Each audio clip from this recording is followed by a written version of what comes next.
Welcome to Jake Plays Indie Games. This is YouDunnit, a game of lies, deception, and memory in space. Aboard the third-class redundancy cruiser, the SS Lear, murder most foul rears its ugly head.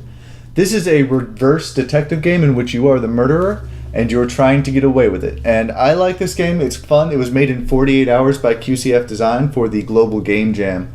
And it's really good for a game that was made that quickly. It's available for free on their website. There will be a link in the description below. Alright, we're going to start right away here. Play. Lemming. Is everyone here? Miss Ponyface, that's your main character. The deadpan chorus of assent affirmed the captain's popularity. Sorry, ex-captain. Dun dun dun! Yes, we have killed the captain, because we are McPonyface. Lemming. Right, well, ladies and gentlemen, I.R.A. Lemming, Can-Has Cheeseburger Esquire, will be following standard Space Detective Alliance procedures on this most troubling of cases. I'd first like to... McPonyface. Troubling? You mean pleasurable. We are a murdering bastard. Clown makeup. So we missed something. So on to establishing alibis. Working backwards from what we know. Professor Monackle, explain to me where you were before coming here.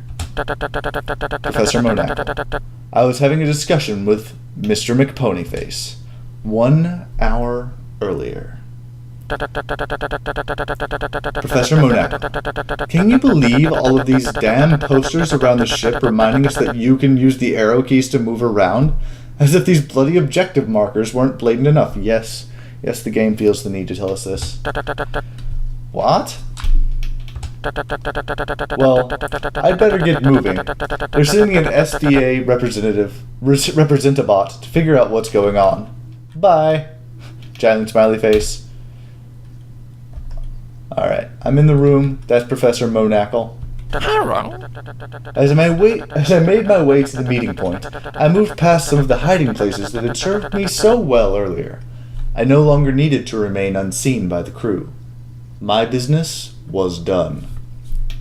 I like this game. Alright, so you can see there are 4 other passengers besides yourself. I'm the guy right here moving back and forth weirdly. And the other passengers are, off having conversations.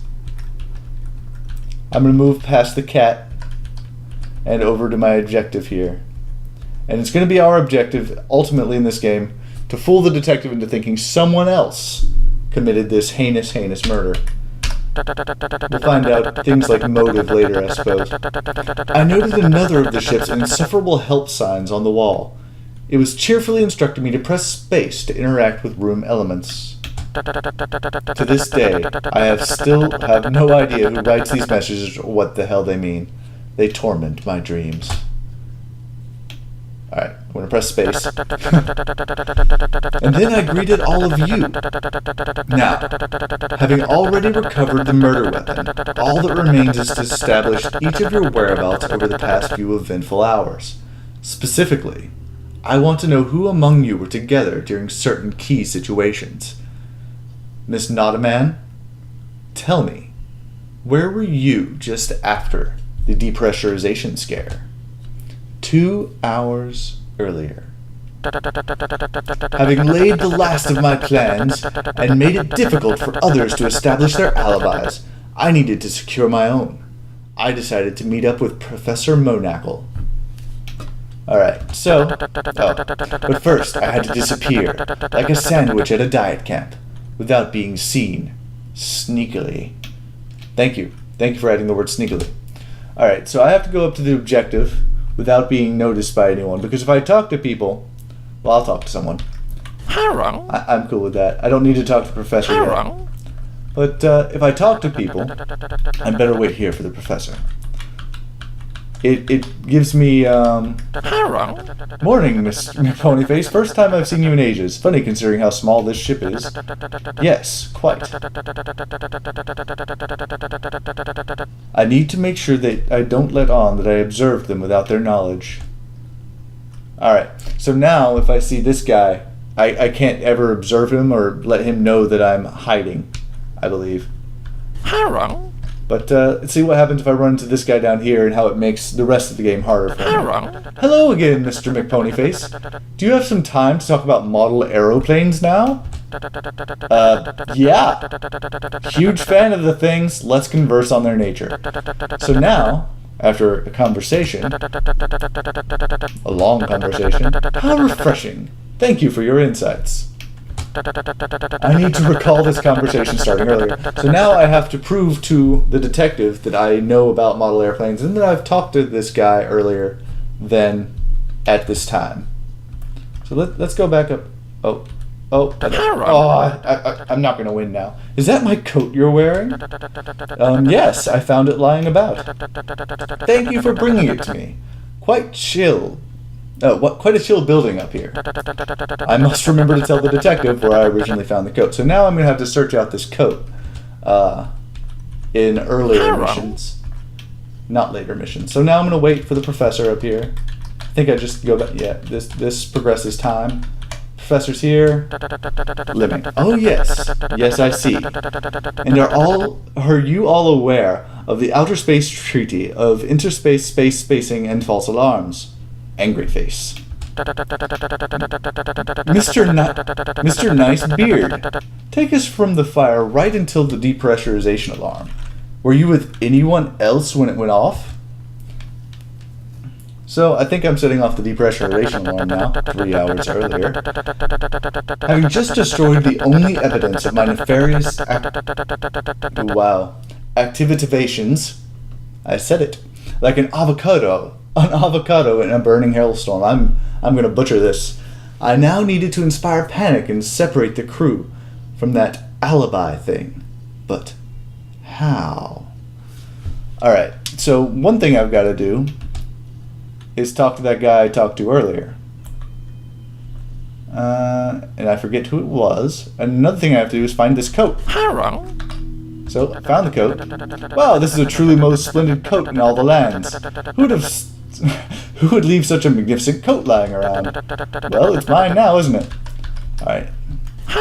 And I believe I have to talk to one of these two people up here about aeroplanes. Hello there, Mr. Ponyface. I've heard that you have a keen interest in model aeroplanes.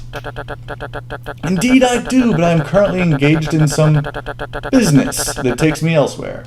Can we continue this conversation later? Certainly, don't let me keep you. So now I should be in the clear on that front. I think that was the only thing necessary. You know what sucks? The depressing lack of air in space. Especially when you're alone in a completely different room and liable to get blamed for things you didn't do. Okay, so we have to look at the other people and make sure that they are alone in a room. As well as you. Either that, because if you're not, they can't be blamed. They'll have an alibi. So you need to make sure you're not the only one alone in a room. From my hidden vantage point, I could witness the gormless proclivities of the passengers' everyday lives, while they could not observe mine. I don't need to be doing that. Provided, of course, that they didn't see me entering my state of optimal deviousness, or wander into my spot during an unrelated search for whatever it is that sepia-toned passengers are known to like these days. Alright, well that's wonderful. That's wonderful, Mr. Man. Everyone seems to be in a separate room? Almost? 3 people? 2 people? We'll see. So I understand that there was a very mysterious fire in the surveillance office shortly after the murder. Might you have any idea how it started? Doctress Farrahhead? Alright, so I'm apparently going to start a fire now. McPonyface, having sown the seeds of false arrest, there were some watchful eyes in sore need of blinding. But not realized, just cameras, surveillance cameras, because they were watching the murder. So now I need to find the surveillance cameras without being seen if possible. And once again, I think I should make sure that I'm not the only one alone in a room when I do it. I need to stay in this hiding space so that guy doesn't know. Scotty doesn't know. Scotty doesn't know.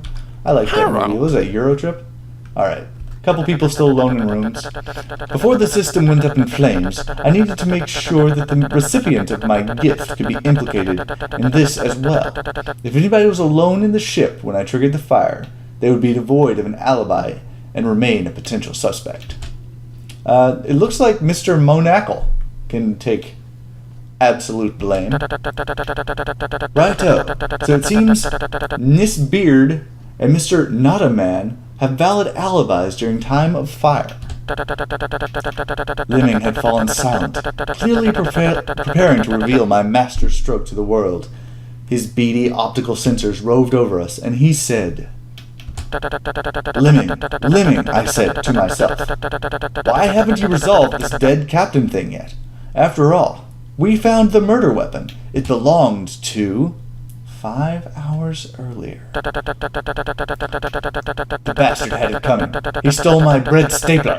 I had no choice but to grab the Garrow wire and kill that avaricious little hamster. Yes, I'm leaving those words out for posterity. In the face. I killed him in the face with my wire. Okay. Breathe. Breathe. No time for regrets now. This isn't junior prom, and unlike junior prom, I can hide the weapon. I can plant the weapon in one of the passenger's personal belongings, as long as I'm not seen with blood on my hands. So I have to find the passenger's personal belongings and let no one see me on the way. There's a code up here. I better hide. Leave, lady. I came across Miss Notaman's industrial-sized handbag. I believe Miss Notaman has an alibi, unfortunately. What is with you, Miss Notaman? They're coming for me. I came across Dr. Farrahhead's cat. Yeah. I could totally hide a murder weapon inside a cat. I don't believe this lady has an alibi. Let's find out. With the planting of the deadly wire of killage, I succeeded in pinning the murder on another passenger. I mentally high-fived myself. Yay! And that's victory. This was YouDunnit by QCF Design for the Global Game Jam. It's a very short game. It was made in 48 hours, but it's a cool little game. I suggest you play it. There are other ways things can go down, other situations if you run into passengers. This was actually my first time managing to win, so I'm a little proud of myself. Alright, thanks for watching, guys.